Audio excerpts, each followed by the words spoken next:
Hey, also, are you in a space today where you feel like I've been doing the same thing over and over again? Like when I look back at the pattern of my life, I've just been repeating the same mistakes over and over again. Well, something that I have resonated with and wanted to share with you is that doing the same thing and expecting different results is 100% the definition of insanity. And I know you've heard that a time or two, but when we keep doing the same things over and over again, we cannot expect them to be different. And sometimes I think that because we feel like the world is happening to us, that we say, why do the same things keep happening to me? Instead of asking ourselves, why do I keep choosing the same behaviors and scenarios over and over and over again? And I think the reason that we do that is sometimes we forget that we have choices and that our choices inside of those situations create the circumstances oftentimes. Now, this isn't a victim blaming or victim shaming episode. It's just me saying that I've been in abusive relationships. And I can tell you that even when I looked back on my life and wondered, how do I keep ending up in these abusive relationships? What I realized is that I was the common denominator. Didn't mean that I deserved the abuse. It didn't mean that I deserved to be treated the way I was being treated. But what it did mean is that I was 100% in control of choosing the people that I was choosing. Even though they brought me charm and all of these representatives in the beginning, I certainly knew that narcissists bring you charm and representatives in the beginning. I had researched it. I knew exactly what it looked like. But instead, I picked the same person with a different face over and over and over again. And don't we do that and then wonder why it keeps happening? Something that we need to realize is that our failure and our pain should teach us the lessons that God has for us. And oftentimes they don't because we get so caught in the victimization of ourselves inside those spaces that we can't quite fathom that we took a part in this process. He doesn't just want to send us through processes that cause us to see our lives from a place of failure or to cause us pain. He wants our mistakes to teach us the lessons that we need to learn to be refined to go to our next. But oftentimes we get stuck in the same cycle of thinking that we do in the same cycle of living. One of the things that we have to understand is that if we don't self assess, if we don't understand what part we've played in the process, we will never break the cycle or the pattern. Because we play a part in every single process of our lives, whether it be our relationship with our parents, whether it be the relationships we have with people, whether it be our role at work, whether it be the way that we behave in the world, we are part of that pattern. We're in it. It includes us.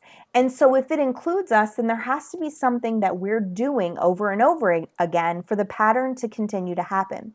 So for me, it was picking people who were so far away from wanting or needing a lasting and sustainable relationship because I knew that if they actually wanted and needed a lasting and sustaining relationship with me, then obviously I was being chosen. Now, we can look at that right now and go, that's crazy. Yeah, insanity, for sure. But I believed it to be true. I kept doing the same things over and over and over again. And if they choose me, then clearly I'm worthy enough to be chosen. But I sat in those relationships void of a real true connection, a real true relationship that had vulnerability, a real true best friend. None of those things were happening because I was continuing to choose these people who were so emotionally unavailable and then hoping that I could will them to be more emotionally available. And it was the same thing with the same results over and over again with more hurt and harm to me. And until I learned that lesson, I kept repeating the behaviors because I never once thought, well, if you get self aware, if you raise your consciousness around what's actually happening in these circumstances and you really self assess, you'll understand that you are in control of the situation. Now, I want to also make sure that I make you aware that I wasn't in a great financial situation when I left that previous relationship. We lived together. I was a teacher working in West Virginia. My salary was not the best. And I still had to figure it out because staying in that situation was perpetuating a circumstance that I no longer wanted to be a part of. And even after I left that circumstance, I still found myself in another toxic relationship after that. And the reason that happened is because I was looking for specific examples of somebody who wasn't like him, but I wasn't looking at overall character of the person. And I started to notice that the overall character was very oddly the same because there was a familiarity to it. So I had to realize that I was playing the role of picking my supporting character and then wondering why the movie turned into a horror movie. And it was because of me. I was choosing. And the second thing is, we tend to blame our circumstances, right? Like, we pick the things that are familiar to us, and then we ask ourselves, why does this keep happening to me? But the familiarity in our comfort zone truly comes from what we experienced in childhood or what we experienced during the formative years of our lives. And so, if that's the familiarity that you keep bonded to and you keep going back to, then you're going to get the same type of love and the same type of results and the same type of people that are attracted to you.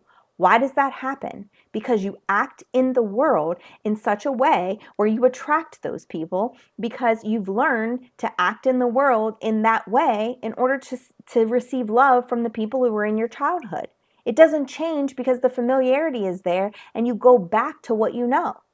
Instead of saying, this doesn't have to keep happening to me because I get to change what my comfort zone looks like. I don't have to have my comfort zone always be the same. And so we have to start thinking about, what do I want to be happening in my life? And how do I make that familiar to me? And it's enacting it with yourself. It's choosing people to come into your world who will treat you that way, and it's accepting nothing less than that.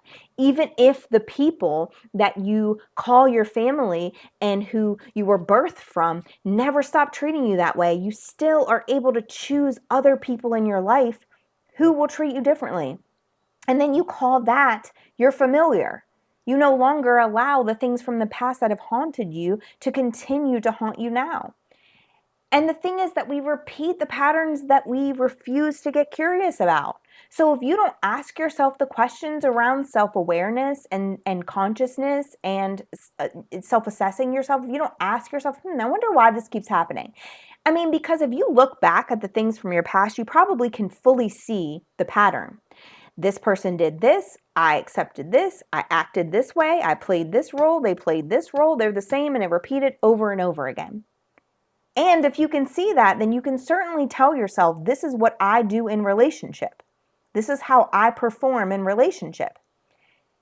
If you don't get curious about that and tell yourself, I'm no longer willing to work in the world this way, I'm no longer willing to work in relationship this way, you're going to repeat it.